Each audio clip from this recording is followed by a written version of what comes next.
أعوذ بالله من شرور أنفسنا ومن سيئات أعمالنا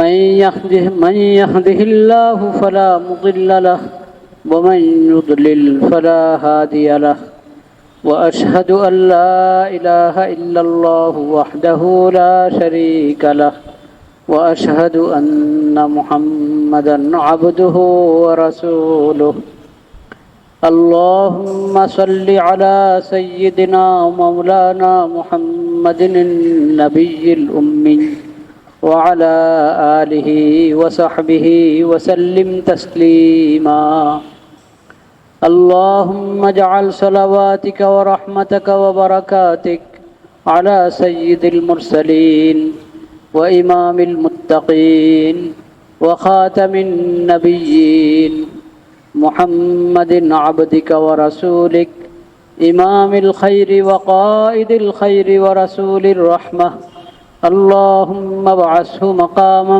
محمودا يغبطه به الأولون والآخرون اللهم صل على محمد وعلى آل محمد كما صليت على إبراهيم وعلى آل إبراهيم إنك حميد مجيد اللهم بارك على محمد وعلى آل محمد كما باركت على إبراهيم وعلى آل إبراهيم إنك حميد مجيد أما بعد فأعوذ بالله من الشيطان الرجيم بسم الله الرحمن الرحيم يا أيها الذين آمنوا اتقوا الله وقولوا قولا سديدا يصلح لكم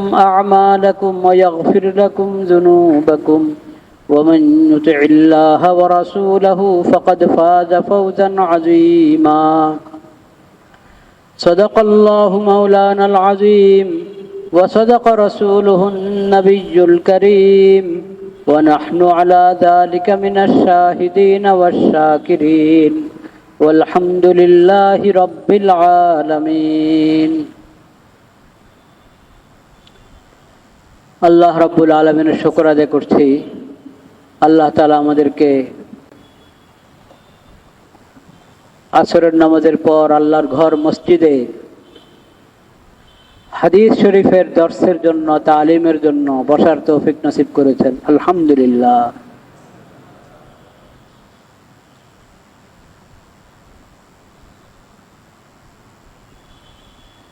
একজন মুমিন হিসাবে মুসলিম হিসাবে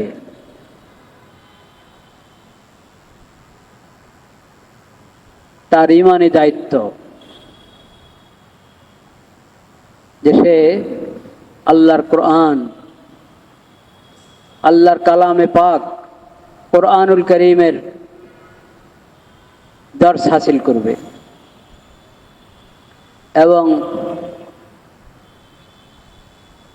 যেই নবীর প্রতি এই কোরআন অবতীর্ণ হয়েছে সে নবী সর্বশেষ নবী খাতামুন নবিয়্যিন রাহমাতুল লিল আলামিন হযরত মুহাম্মদ মুস্তাফা সাল্লাল্লাহু আলাইহি ওয়াসাল্লামের বাণী হাদিস এবং সুন্নাহর দর্স গ্রহণ করবে, পাঠ গ্রহণ করবে। এটা প্রত্যেক মুমিনের জন্যই মানে দায়িত্ব। যে কোনো মুমিন তার কাছে যদি কোরআনের আলো না থাকে, হাদিসের আলো না থাকে এবং কোরআন হাদিসের মাধ্যমে আল্লাহ তাআলা যে শরীয়ত আমাদেরকে দান করেছেন সে শরীয়তের আলো যদি না থাকে তাহলে সে অন্ধকারে বাস করে, সে কখনো আলোকিত মানুষ হতে পারে না। আলোকিত মানুষ হতে হলে কোরআনের আলো গ্রহণ করতে হবে, হাদিসের আলো গ্রহণ করতে হবে, শরীয়তের আলো গ্রহণ করতে হবে।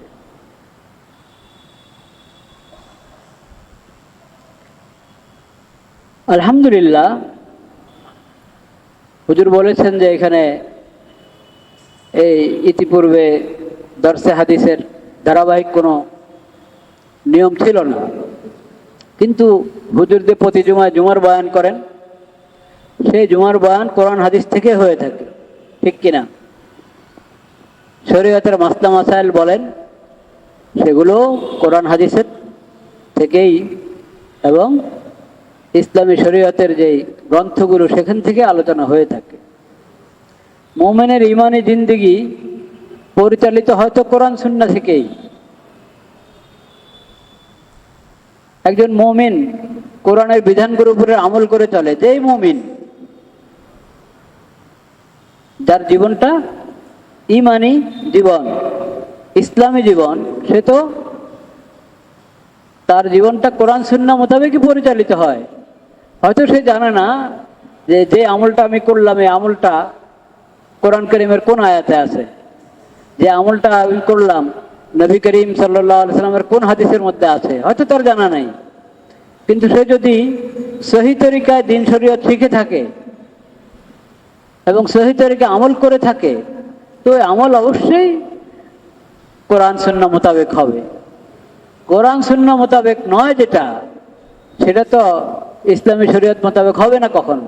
কারণ ইসলামী শরীয়তের উৎস, ইসলামী শরীয়তের দলিল হলো কোরআন এবং সুন্নাহ, এবং কোরআন সুন্নাহর সমর্থিত দলিলগুলো।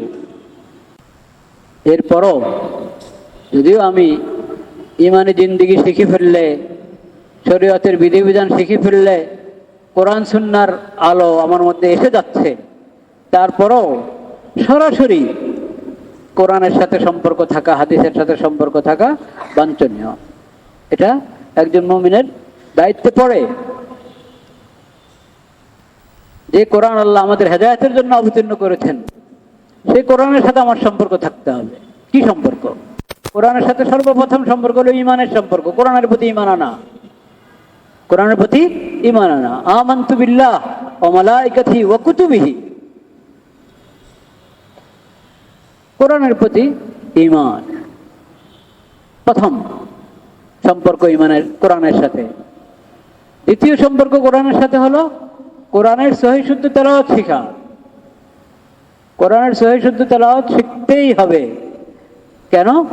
এক তো এটা কোরআনের হক আমাদের উপর, দ্বিতীয়ত এটা মুমিনের জন্য এত জরুরি যে মুমিনের উপর আল্লাহ তাআলা যেসব ইবাদত ফরজ করেছেন, সবচেয়ে বড় ইবাদত এবং ঈমানের পরে সবচেয়ে বড় ফরজ কি? নামাজ। সেই নামাজ কোরআন তেলাওয়াত ছাড়া হবে? হবে না। নামাজের মধ্যে কোরআন কারীমের থেকে একটু অংশ তেলাওয়াত করতে হবে, সূরা ফাতিহা তেলাওয়াত করতে হবে। সূরা ফাতিহার পর অন্য কোনো জায়গা থেকে কোরআন কারীমের অন্য কোনো সূরার অংশ বিশেষ পড়তে হবে আমাকে। তা আমার নামাজে সহি হবে না যদি আমি কোরআন তেলাওয়াত না শিখি।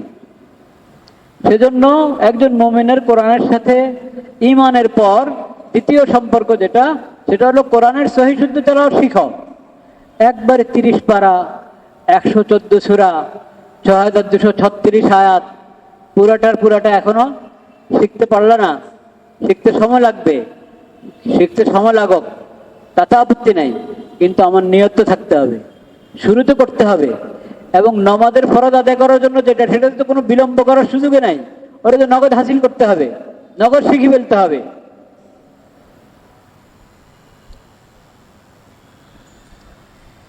লা ইলাহা ইল্লাল্লাহ, লা ইলাহা ইল্লাল্লাহ, লা ইলাহা ইল্লাল্লাহ। এই আলোচনা কতক্ষণ চলবে? এরপর আর কি কাজ? মাগরিবের আগে 6টা পর্যন্ত, 6টা 10 পর্যন্ত আমার আলোচনা।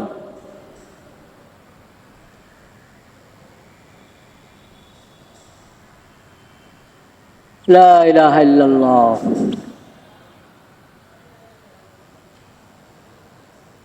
তো যেমন কোরআন কারীমের সাথে আমার সম্পর্ক থাকতে হবে, ঈমানের সম্পর্ক এবং তেলাওয়াত শিখার সম্পর্ক। 3 নম্বর তেলাওয়াত করার সম্পর্ক, তেলাওয়াত করতে হবে।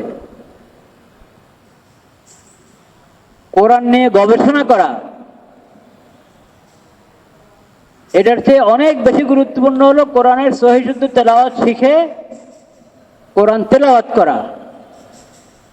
আজকাল গবেষণা করানোওয়ালা অনেক পাওয়া যায়। ডাক্তার সাহেবরা গবেষণা করছেন কোরআন নিয়ে, ইঞ্জিনিয়ার সাহেবরা গবেষণা করছেন, বিভিন্ন পেশার ভাইয়েরা, মুরব্বীরা গবেষণা করছেন। এমন এমন ব্যক্তিরা গবেষণা করছেন যারা কোরআন মাজিদ সহিহ তেলাওয়াত শিখেন নাই, শিখেন নিয়ত করছেন না, জরুরত মনে করছেন না, এবং নিয়মিত তেলাওয়াত করছেন না। এই আজীব যে কোরআন করিমের, মনে করে যে কোরআন করিম এটা এখান থেকে শুধু এলেম গ্রহণ করা হবে। কোরআন করিম থেকে এলেম গ্রহণ করা হবে, এর আগে তো হলো কোরআন করিমের থেকে নূর গ্রহণ করতে হবে।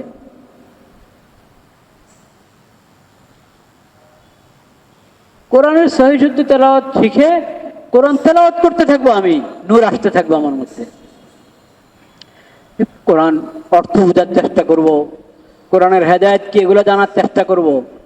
আজকাল তো গবেষণা শব্দের কোনো দাম থাকে নাই, সেজন্য সব জিনিসকে গবেষণা বলে। স্টাডি, আমি স্টাডি করি, আমি স্টাডি করেছি, আমি গবেষণা করেছি। গবেষণাকে এত হালকা বানিয়ে দেওয়া হয়েছে, এখন একটু একটা আয়াত পড়লাম, আয়াত বোঝার জন্য এক দুইটা ইংরেজি অনুবাদ দেখলাম, বাংলা অনুবাদ দেখলাম, এটার নামে হয়ে গেছে গবেষণা। গবেষণা সস্তা হয়ে গেছে। গবেষণা সস্তা না, যে কোনো বিষয়েই যদি আপনি চিন্তা করেন, জাগতিক বিষয় হোক আর দিনী বিষয় হোক, গবেষণা সস্তা বিষয় নয়। গবেষণা ভারী বিষয়, ভারী জিনিস। কোরআন নিয়ে গবেষণাটা তো অনেক দায়িত্বের কথা, অনেক স্পষ্টকাতর বিষয় এটা।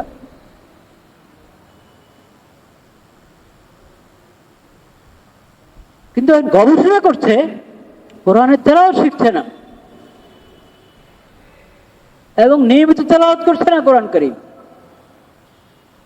অন্যদের কথা কি বলবো, আমাদের মধ্যে এখন তেলাওয়াতটা কমে গেছে, আমাদের মধ্যে তেলাওয়াতটা কমে গেছে।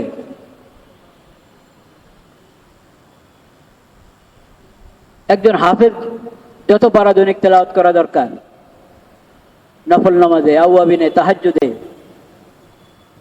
এবং দেখে দেখে তেলাওয়াত করা, ওই পরিমাণ তেলাওয়াত হচ্ছে না। হাফেজ নয় এরকম অনেকে তার চেয়ে আরো বেশি তেলাওয়াত করছে, এমন হয়। আল্লাহর কিছু নেক বান্দা আছেন, ভালো হাফেজ সাহেবরা, হাফেজ হিসেবে তো সবাই ভালো, হাফেজ হওয়াটাই তো একটা ভালো কাজ। হাফেজ হয়েছেন তো উনি ভালো মানুষ, কিন্তু হাফেজ হওয়ার হক আদায় করা, যেটা ওনার চেয়ে হয়তো তেলাওয়াতের হক অন্য আরেকজন বেশি আদায় করছেন, এরকম আছেন। আর কেউ আছেন মাশাআল্লাহ খুব হক আদায় করছেন।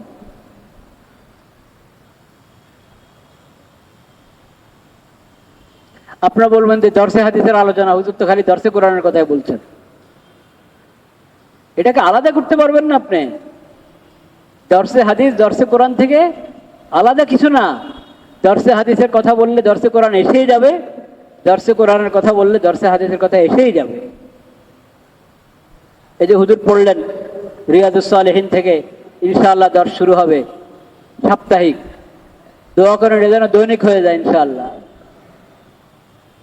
তো হুজুর পড়লেন রিয়াদুস সালেহিন থেকে, পড়বেন তো হাদিস, কিন্তু আপনারা দেখলেন শুরুতে পড়লেন কোরআন কারীমের আয়াত, কয়েকটা আয়াত তেলাওয়াত করলেন, তারপরে এসেছে হাদিস। কেন? ওই যে নবী করিম সাল্লাল্লাহু আলাইহি ওয়াসাল্লাম হাদিস, সব হাদিস কোরআন থেকে।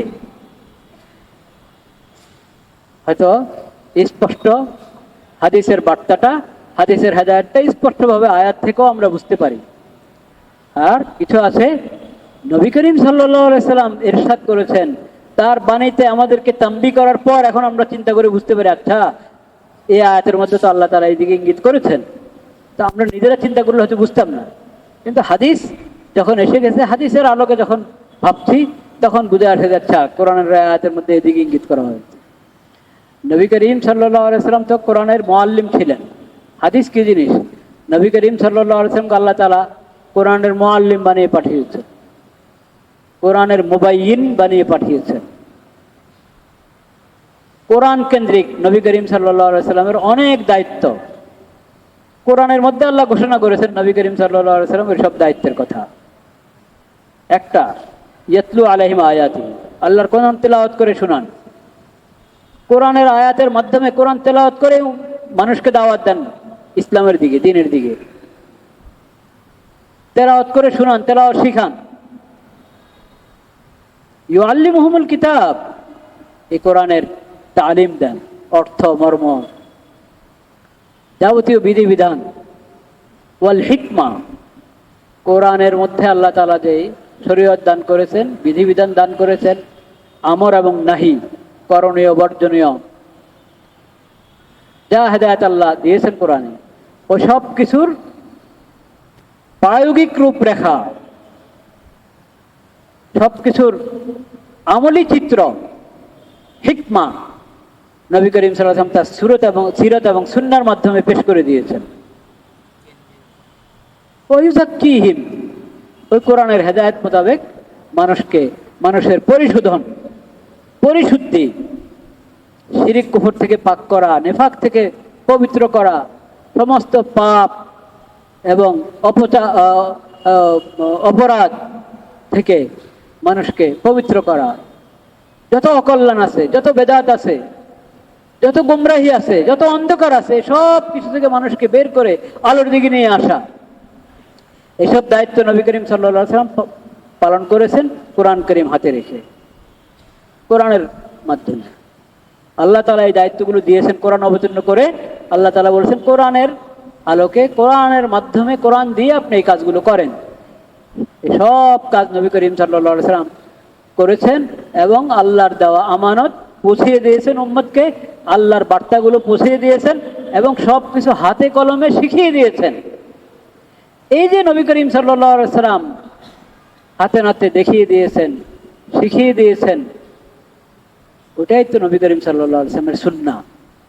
যে সুন্নাহর কথা আল্লাহ তাআলা বলেছেন, লাকাদ কানা লাকুম ফি রাসূলিল্লাহি উসওয়াতুন হাসানাহ লিমান কানা ইয়ারজুল্লাহ ওয়াল ইয়াউমাল আখির।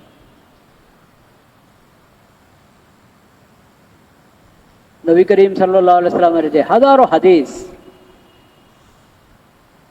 এই হাদিসগুলোর আপনার বিভিন্ন প্রকার, কোন প্রকারের হাদিস, কোরআনের কোন দায়িত্ব, আল্লাহর দেওয়া কোন দায়িত্ব পালনের জন্য নবী করিম সাল্লাল্লাহু আলাইহি ওয়াসাল্লাম ইরশাদ করেছেন, কাজগুলো করে দেখিয়ে দিয়েছেন। এটা যদি উলামায়ে কেরামের সোহবত হাসিল করেন তাহলে বুঝবেন। যারা হাদিসকে কোরআন থেকে আলাদা করে, কোরআন মানবে হাদিস মানবে না, নবী করিম সাল্লাল্লাহু আলাইহি ওয়াসাল্লাম থেকে হাদিসটা প্রমাণিত, এরপরে তারা আবার গবেষণা করবে এই হাদিস আমলযোগ্য কিনা। রাসূলুল্লাহ থেকে প্রমাণিত, এটা হাদিস রাসূলুল্লাহ, এরপরে আরেকটা গবেষণা নাকি বাকি থাকে যেটা আমলযোগ্য কিনা, মানে এটা আমলযোগ্য কথা না, গ্রহণযোগ্য কিনা, এটা গ্রহণযোগ্য কিনা আরেকটা স্তর নাকি বাকি থাকে। ওরা দেখবে, তলিয়ে দেখবে, কোরআনের সাথে মিলিয়ে দেখবে, কোরআনের সাথে সাংঘর্ষিক হতে হাদিস তারা মানবে না। নাউযুবিল্লাহ। কোনটা কোরআনের সাথে সাংঘর্ষিক, কোনটা সাংঘর্ষিক না, এটা তোমরা ভালো বুঝবা। না যার উপর কোরআন অবতীর্ণ হয়েছে তিনি ভালো বুঝবেন, যার উপর কোরআন অবতীর্ণ হয়েছে তিনি বুঝবেন।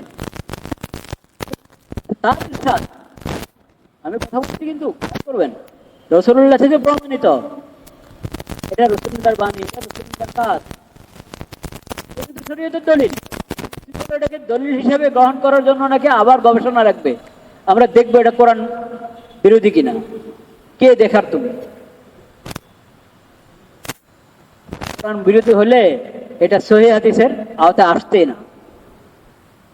এটা সহিহ হাদিসের মানে এটা কোরআন বিরোধী না, কিন্তু তুমি ভাবছো কোরআন বিরোধী। তোমার এই ভাবনা এটাই গুমরাহি, তোমার এই ভাবনাটাই কি গুমরাহি। এটা আসলে হাদিস যাচাই করা না, এটা হলো হাদিসের অবমাননা করা, হাদিসের অবমাননা করা। এই সমাজে আহলে কোরআন নামে অনেক আছে যারা হাদিস মানে না, হাদিস অস্বীকার করে। ওরা রসুল অবমাননাকারী, কোরআন অবমাননাকারী, শুধু হাদিস অস্বীকারী এটাই তাদের অপরাধ না। এর চেয়ে বড়, হাদিস অস্বীকার করার চেয়ে বড় অপরাধ হলো তারা রসুল অবমাননাকারী, কোরআন অবমাননাকারী। এটা বুঝতে হবে। এখানে দর্শক কোরআন তো হয় আগের থেকে নাকি প্রতি সপ্তাহে? আপনি বলেন আর কি হবে। দর্শে কোরআন ইনশাল্লাহ নিয়মিত হবে। দর্শে কোরআন হোক আর দর্শে হাদিস হোক আর দর্শে ফেক, কমপক্ষে কটা দর্শ দরকার? 3টা দর্শ। দর্শে কোরআন, দর্শে হাদিস, দর্শে ফেক। নবী করিম সাল্লাল্লাহু আলাইহি ওয়াসাল্লামের সিরাত এবং সাহাবায়ে কেরামের জীবনী, এটা দর্শে হাদিসের অংশ। এটা দর্শে হাদিসের কি অংশ? আকিদার দর্শ, এটা দর্শে ফিকহের অংশ। কারণ ফিকহ আল ফিকহুল ইসলামী ফিকহ, এটার কমপক্ষে 3টা ভাগ। কটা ভাগ? আল ফিকহুল আকবার ঈমান আকিদার সমঝ, ঈমান আকিদার সমঝ। আল ফিকহুল কবির আখলাক, দিলের জগৎ, অন্তরের জগৎটা সাফ হওয়া, পরিষ্কার হওয়া, ভেজাল মুক্ত, ময়লা মুক্ত, পবিত্র হওয়া। এবং দিলের জগৎ যদি পবিত্র হয় সমস্ত ময়লা এবং ব্যাধি থেকে, এবং দিলের জগৎটা যদি সজ্জিত হয় নেক সিফাত, ভালো গুণাবলীর দ্বারায়, তাহলে ওটার মোতাবেক আমার চাল চলন, উঠা বসা, কথাবার্তা, অন্যের সাথে ব্যবহার, অন্যের মূল্যায়ন, অন্যের হক আদায় করা, অন্যের হকের প্রতি যত্নবান হওয়া, এসব কিছু সুন্দরভাবে হবে। এটা হলো সিরাত। এটার নাম কি? সিরাত। আমার সিরাত এবং আমার দিলের জগৎ, আমার সিরাত এবং আমার দিলের জগৎ, অন্তরের জগৎ, এই দুটোটার বিষয়, এই দুটোটা যাতে সুন্দর হয়, ভালো হয়, সেটার জন্য আমাকে যে ফেক শিখতে হবে, ওটাকে ফিকহুল আখলাকও বলে, ওটাকে ফিকহে কবিরও বলে। ওটাও ইলমুল ফিকহের অংশ। এজন্য আপনি দেখবেন বেহেশতি জেরের মধ্যে ঈমান আকীদার আলোচনাও আছে, আখলাকের আলোচনাও আছে। 3 নম্বর হলো ইলমুল ফিকহ, যেটাকে আমরা বলি, যেটা তাহারাত থেকে শুরু হয়ে ফরায়েজ পর্যন্ত। কতগুলো অধ্যায়?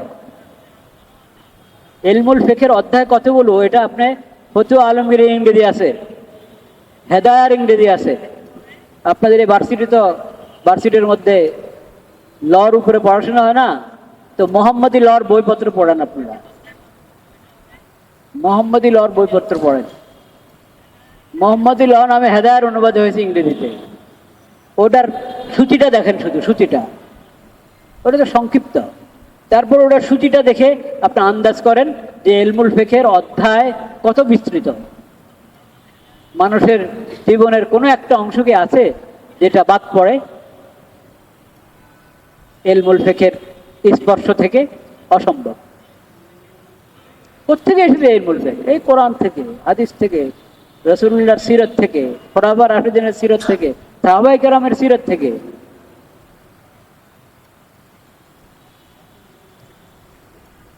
এই ইলমুল ফিকহ, এই 3টা ফিকহ, এটার দর্শ, এই 3ও দর্শ হওয়া দরকার। মসজিদ ভিত্তিক এই 3ও দর্শ হওয়া দরকার। যে কোনো মার্কাজ ভিত্তিক এই 3ও দর্শ হওয়া দরকার। জাগতিক জ্ঞান বিজ্ঞানের প্রতিষ্ঠান ভিত্তিক এই 3ও দর্শ হওয়া দরকার। মাদ্রাসা ভিত্তিক, মাদ্রাসার পড়াশোনায় সব নিয়ে ঠিক, কিন্তু আলাদা দর্শ এই 3ও বিষয়ের হবে। তেরি ঈমান আকীদার মধ্যে আসবে, আখলাক আসবে, লেনদেন আসবে, যাবতীয় সব কিছু আসবে। এটাতে হোক না ধারা, সপ্তাহে একদিন যদি হয় তো আপনি 20 বছর 30 বছর চালাইতে হবে এই দর্শ, তাহলে সব কিছুর আলোচনা এসে যাবে। দৈনিক করবেন তাহলে তাড়াতাড়ি আসবে, সাপ্তাহিক করলে দেরিতে আসবে, মাসিক করলে আরো দেরিতে হবে। আর যদি বলে বছরে একদিন, হ্যাঁ বছরে একদিন সিরাত কনফারেন্স নাকি সেমিনার, বুঝতে পেরেছেন? বা কোনো ভার্সিটির জিন্দেগিতে প্রথম, এরকমও তো শুনেছি এবার ভার্সিটির জিন্দেগিতে প্রথম সিরাত মাহফিল হচ্ছে, মানে ভার্সিটির পক্ষ থেকে, ভার্সিটির আয়োজনে। সুবহানাল্লাহ। করোনা তো জিন্দেগিতে একদিন হোক না, তাও তো আন্দাজ হবে যে কি রত্ন আমাদের কাছে আর আমরা কোথায় আছি। এই ঐতিহ্যবাহী প্রতিষ্ঠান ঢাকা ঢাকা ইউনিভার্সিটি অনেক অনেক কি শব্দ বলবো, আমি তো বাংলা জানি না, মহান একটা প্রতিষ্ঠান। এই প্রতিষ্ঠানের হক আদায় করা, এই প্রতিষ্ঠানের লাজ রক্ষা করা, এই প্রতিষ্ঠানের ঐতিহ্য রক্ষা করা কর্তৃপক্ষের দায়িত্ব, কর্তৃপক্ষের দায়িত্ব। কিছু আলামত দেখা যাচ্ছে, এই যে ভার্সিটির মসজিদে দর্শে হাদিস শুরু হচ্ছে, আমরা আশা করি দর্শে কোরআনও শুরু হবে। অনিয়মিত তো আছে, এগুলো নিয়মিত শুরু হবে। দর্শে ফিক শুরু হবে, সব শুরু হবে ইনশাআল্লাহ। এবং সবচেয়ে বড় কথা হলো, খালি ভার্সিটির মসজিদে হবে না, শুধু ভার্সিটির দিনিয়াত কি কি বলে ওটাকে, ইসলামী স্টাডিজ বিভাগে হবে না, শুধু ভার্সিটির অন্যান্য বিভাগও আলো গ্রহণ করবে কোরআন থেকে, হাদিস থেকে, সিরাত থেকে, ইসলামী ফিকহ থেকে। ঢাকা ভার্সিটির পজিশন তো এরকম, ঢাকা ভার্সিটির সাজেস্ট করবে প্রশাসনের, রাষ্ট্রের বিভিন্ন আপনার এই বিভাগকে, বিভিন্ন সেক্টরকে ঢাকা ভার্সিটি সাজেস্ট করবে যে তোমরা সংস্কার চাচ্ছ, এ নাও। ঢাকা ভার্সিটির বিভিন্ন বিভাগ কোরআন সুন্নাহ এবং সিরাতের, ইসলামী ফিকহ থেকে হেদায়েত এবং খোলাসা এবং আলো সুবিন্যস্তভাবে পেশ করবে সরকারকে, এখান থেকে আলো গ্রহণ করে। এটা দায়িত্বে পড়ে। জাগতিক জ্ঞান বিজ্ঞান এগুলো তো আল্লাহর দেওয়া। জাগতিক জ্ঞান বিজ্ঞানের খালেককে আলাদা খাও। দ্বীনের ইলম যিনি দান করেছেন, জাগতিক জ্ঞান বিজ্ঞানও তিনি দান করেছেন। আল্লামা আদম আল আসমা কুল্লাহা, সেই আসমা কি জিনিস, সেই আসমার কুচুটুকু আছে ঢাকা ভার্সিটিতে। জ্যোতির্বিজ্ঞান, যেটা বিজ্ঞানগুলোর মধ্যে গুরুত্বপূর্ণ একটা বিজ্ঞান, একটা বিভাগ বিজ্ঞানের, জ্যোতির্বিজ্ঞান, এটার আলাদা কোনো শাখা নেই ঢাকা ভার্সিটিতে।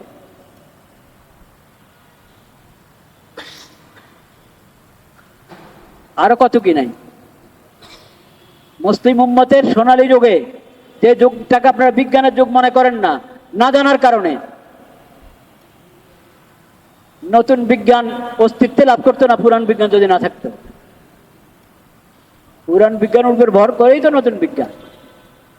আমরা বিজ্ঞানীদের থেকে শুনে বলছি কথাটা, আমি তো আর বিজ্ঞানের বিষয়ে কথা বলার মানুষ না, কিন্তু বিজ্ঞানীদের কাছে শুনে বলছি।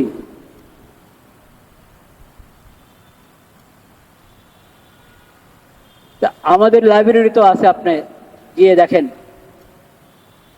খালি নাম আপনারা নতুন নাম ব্যবহার করছেন, পুরানো নামে বিজ্ঞানের সব শাখার বইপত্র আমাদের লাইব্রেরিতে আছে, আরবিতে, আরবিতে, ফার্সিতে,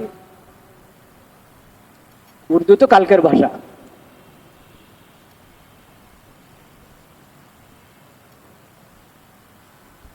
এটা তো অনেক বড় দায়িত্বশীল প্রতিষ্ঠান ঢাকা ভার্সিটি।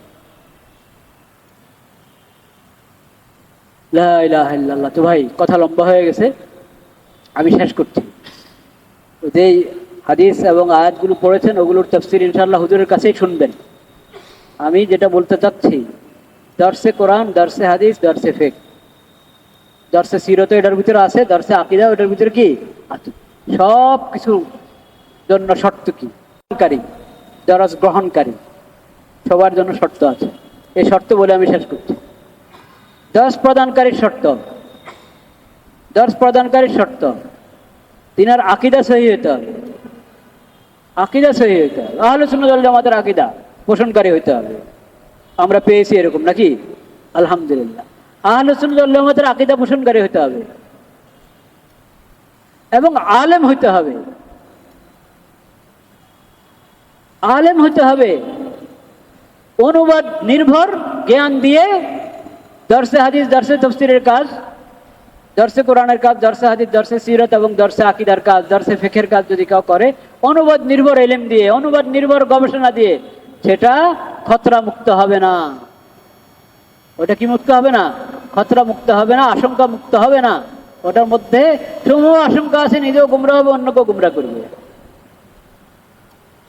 সহিহ আকীদাওয়ালা হইতে হবে এবং আলেম হইতে হবে। চিন্তাগত বিপদগামিতা থেকে মুক্ত হইতে হবে, সহিহ আকীদার আলামতকে আহলে সুন্নাত ওয়াল জামাতের আকীদা পোষণকারী হতে হবে। এর মানে নবী রাসূলের সমালোচনাকারীর কাছে আমরা কখনো কোরআনের দর্শ নিতে যাব না, হাদিসের দর্শ নিতে যাব না। সাহাবায়ে কেরামের সমালোচনাকারী, আহলে বাইতের সমালোচনাকারী, আলেম সমাজের সমালোচনাকারী, তাদের কাছ থেকে কোরআনের দর্শ হাদিসের দর্শ নিব না। কারণ আহলে সুন্নাত ওয়াল জামাতের মাসলাকের উপরে যে না, তার কাছ থেকে আমি যদি এই মৌলিক দর্শ গ্রহণ করতে যাই, তাহলে হেদায়েতের জায়গায় গুমরাহি যুক্ত হবে এটার মধ্যে। আর সবচেয়ে কঠিন গুমরাহি হলো চিন্তাগত বিপদগামিতা, যেটা মানুষকে এক গুমরাহির পর আরেক গুমরাহিতে নিতে নিতে পর একবারই সিরাতে মুস্তাকিম থেকে পুরা সরিয়ে দেয়। চিন্তাগত বিপদগামিতা এটা ভয়ঙ্কর গুমরাহি। আল্লাহ তাআলা এটা থেকে সবাইকে হেফাজত করেন। দর্শ গ্রহণকারী যারা, তারা ইকরামের সাথে, মহব্বতের সাথে, আজমতের সাথে, মানার নিয়তে, ভুল ধরার নিয়তে না, খামাখা প্রশ্ন করার, খামাখা স্পেস করা না, গ্রহণ করার নিয়তে, আমলের নিয়তে বলবো। আল্লাহ তাআলা আমাদেরকে কবুল করেন, তৌফিক দান করেন।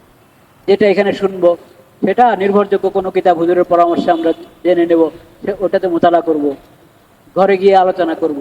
এইভাবে ইনশাআল্লাহ ঈমান আকীদা মজবুত হতে থাকবে, আমল মজবুত হতে থাকবে। ইন্নামাল আমালু বিন্নিয়াত, প্রথম যে হাদিস পড়লেন, এই হাদিসের যে বার্তা কোন কোন আয়াতে আছে, অনেকগুলো আয়াত, তার মধ্যে কিছু আয়াত এখানে আনা হয়েছে যেটা উনি পড়লেন, তেলাওয়াত করলেন।